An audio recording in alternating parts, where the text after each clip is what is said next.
here, and the NBC Sports Predictor app is giving you a shot at winning $100,000 by entering Sunday Night 7's free contest between the Chiefs and the Chargers. So if you don't have the NBC Sports Predictor app, go download it now. It is free. It costs no money.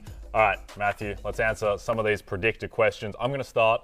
Travis Kelce receiving yards. His bands go from 55 or less all the way through 115 plus. I don't feel good about it, but I'm going to take 55 or less. You know why? Because against the Chargers last time, he got less than 55. Derwin James might be the best matchup in the league for Travis Kelce or close. So just getting that bigger band, more range of outcomes, I'm going to take basically the under on Travis Kelce. What are you doing for Justin Herbert passing yards? I'm going to take the 290 passing yards to 309 option there. Think about the Week 2 game against the Chiefs. Herbert threw for 334 yards. Over 290 passing yards in 4 different games so far this season. So my expectation here, though, is that even if Williams and Keenan Allen are back, maybe they're slightly, they're not 100%. They haven't been on the field with Herbert for a while, so I'm taking slightly under what he did previously against them. Give me the 290 to 309. They'll be trailing and throwing quite a bit, but Herbert struggled, and it's a bunch of dink and dunk. Yep. Let's stick on Justin Herbert, who hasn't topped 300 yards for 5 straight games, which was basically unheard of for Justin Herbert. Is he still an elite fantasy quarterback, Lawrence?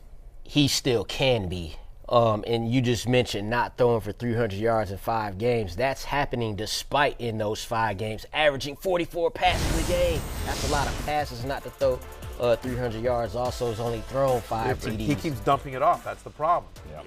Right. So let's see what he does when he gets Keenan Allen back and Mike Williams, because that's what people was telling me when I said Tua Tagovailoa was better.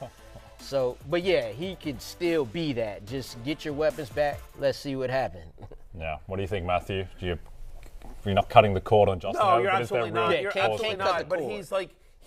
he's in a different tier, right? I mean, like the elite quarterback tier, and it's sort of insane, but it's Mahomes and it's Josh Allen and it's Jalen Hurts and it's Tua, and it's Justin Fields, and maybe if Lamar Jackson does what we think he can against against the Panthers for the Ravens, he would be in that tier. But then there's like a second tier, and so Justin Herbert's more in the Dak Prescott, Kyler Murray tier.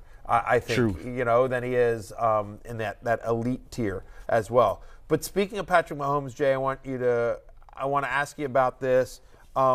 This is somebody who opened up at plus 700 to win MVP. He should never be plus 700 to win MVP, Patrick Mahomes. That's a general rule in life. Yeah, I mean, exactly. He's now the favorite to win MVP at plus 125 on BetMGM. Is that still a bet you're taking? Should he be the favorite? He should be the favorite, and I still think there's value at plus 125. And so, not to get too inside baseball into it, but here's how I break it down. They're a 50-50 chance at the 1 seed. I think if they get the 1 seed, KC, then Mahomes is like a 90% chance to win MVP. And even if they don't, I still think he's like a 25% chance, just because he's on pace for like the passing yards record and 50 touchdowns. He's going to flirt with those numbers. So, to me, if you add that up, that makes Mahomes minus 140 for MVP. So I think he should be the clear favorite. He's ahead of the field. Also like the Chiefs at plus 450 to win the Super Bowl. Lawrence, just head-to-head right now. Who do you like more for the Super Bowl, Bills or Chiefs? Chiefs. Yeah? Definitely Chiefs. Yeah? You're out on the Bills? Yeah. Just Patrick Mahomes is that guy. Always been that guy. Yeah.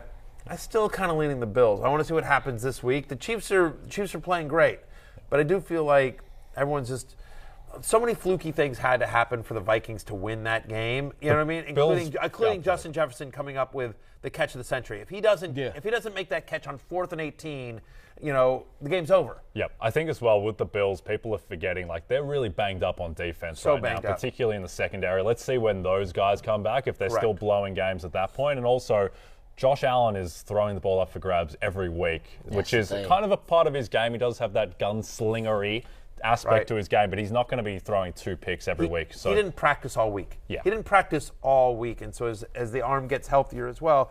Look, it's right there. It's the Bills-Chiefs once again, but yeah, I mean, I'm not abandoning my Buffalo brethren just yet. They're your brethren? You claim them? I went there. I went there too. I went I had there. static gold with I my had brethren. wings. I was a man of the people. You saw when we went to the bar. You know, people love me in Buffalo. Buffalo's my place. People love me in Buffalo. All right, for listen, Amari Cooper. it's closing time. You don't have to go home, but you can't stay here. For Lawrence Jackson at Lord Don't Lose and Jay Croucher, I'm Matthew Berry. We will see you back here tomorrow. Rankings are up and they're free at rotoworld.com. Peace out.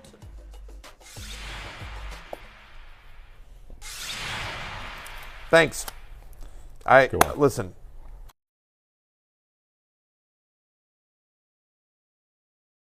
Hey, it's Matthew Berry from NBC Sports and rotoworld.com. Just want to thank you so much for watching what you just watched, or at least being too lazy to click out of it after the autoplay just kept it going. So either way, thank you so much for just letting it scroll by your screen. And now I'd like to ask you respectfully, okay? Respectfully, please subscribe to the NFL on NBC YouTube channel for the latest NFL news, fantasy headlines from RotoWorld, and betting analysis from NBC Sports Edge.